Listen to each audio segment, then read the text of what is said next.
what's the way forward here? I mean, we're in a moment in which there is just a lot of anger and tension in the streets. It's a big sea change. I mean, the fact that you've got some sort of figures who had previously been extremely dismissive of some of the social movements like Black Lives Matter and so forth, have been very dismissive or critical of them. You're now seeing them say, you know what, I'm thinking about this and I'm seeing something here and I think you were right and I was wrong.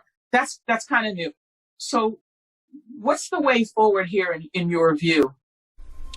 Well, in fact, we just had a number of evangelical leaders in the, white evangelical leaders in the Washington, D.C. area march with the Black Lives Matters folks in the streets. It was beautiful to see. And then I just participated in a wonderful, prayerful, Bible-centered celebration at St. John's Church where President Trump had that photo op and held up the Bible.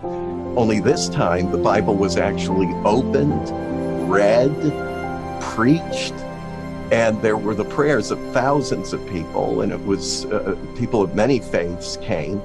What is the way forward? I think first for white evangelicals, especially those of a certain age like me, to maybe preach less, speak fewer words, listen more deeply and much longer, and put ourselves as much as possible. We can never do it perfectly, but as much as we can, put ourselves into the experience of another person, sit there prayerfully, reflectively for a while, maybe for a long while, and feel what they feel.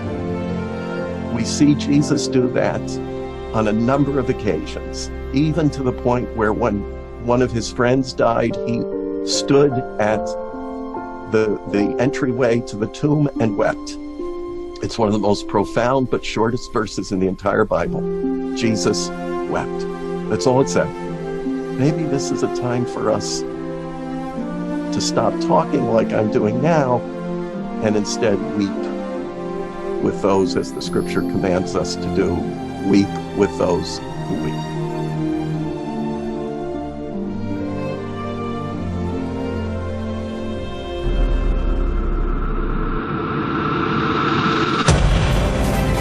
We are citizens of cities.